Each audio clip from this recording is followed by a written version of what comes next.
እግዚአብሔር ለዳዊት ቃል ኪዳን ገባለት የባህሬን ፍሬ በክቡር ዙፋንህ አኖራለሁ ብሎት። ዳዊት ያን ሲሰማ እጅግ ተደስቶ አመነ በቃሉ በሐሴት ተሞልቶ። ስለዚህ ለምንህ ዘወትር ድንግልን እንድታማልደን ከቸሩ አምላካችን። ይህንን ራእይ ይህን ታላቅ ጥበብ ሲያወጣና ሲያወርድ በሕሊና ሲያስብ በጾምና ጸሎት ተግቶ ሲጠይቀው በመንፈስ ቅዱስ ተሞላና ዳዊት ብሎ ተናገረ በኤፍራታ አየናት። ስለዚህ ለምን ዘወትር ድንግልን እንድታማልደን ከቸሩ አምላካችን። ጮኸ በታላቅ ድምፅ ድንግልህን ስላየ በእንባና በደስታ ሲያወድሳት ቆየ።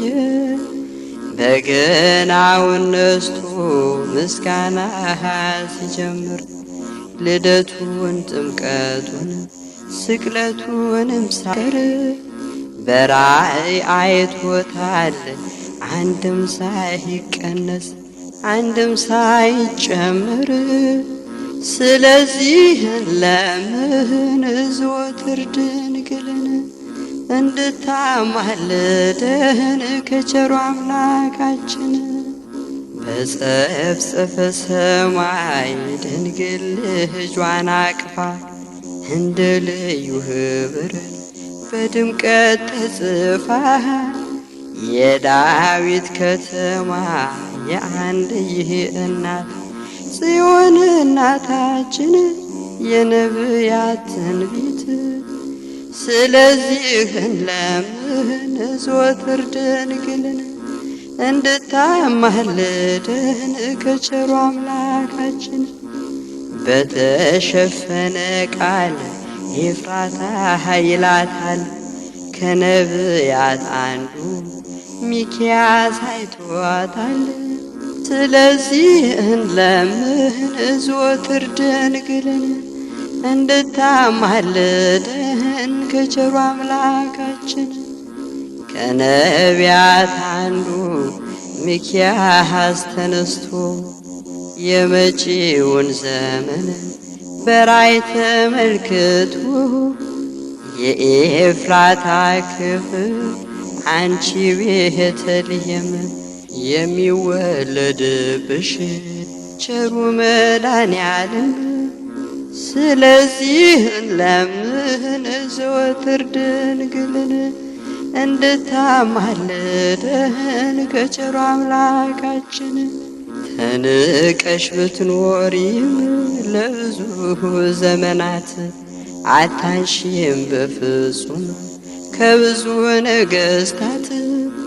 የነገሥታት ንጉሥ ካንቺ ይወጣልና ትወልጂዋለሽ በቱን ድንግልና። ስለዚህ ድንግልን ዘወትር ለምን እንድታማልደን ከቸሩ አምላካችን። ከሦስቱ አካል አንዱ ሥጋሽን ይነሳል ሲጠበቅ የኖረው ባንቺ ይፈጸማል። የሕያዋን እናት አንቺም ትሆኛለሽ ሞትን ስለሚሽር አማኑኤል ልጅሽ። ስለዚህ ለምን ዘወትር ድንግልን እንድታማልደን ከቸሩ አምላካችን። ስለዚህ ለምን ዘወትር ድንግልን እንድታማልደን ከቸሩ አምላካችን።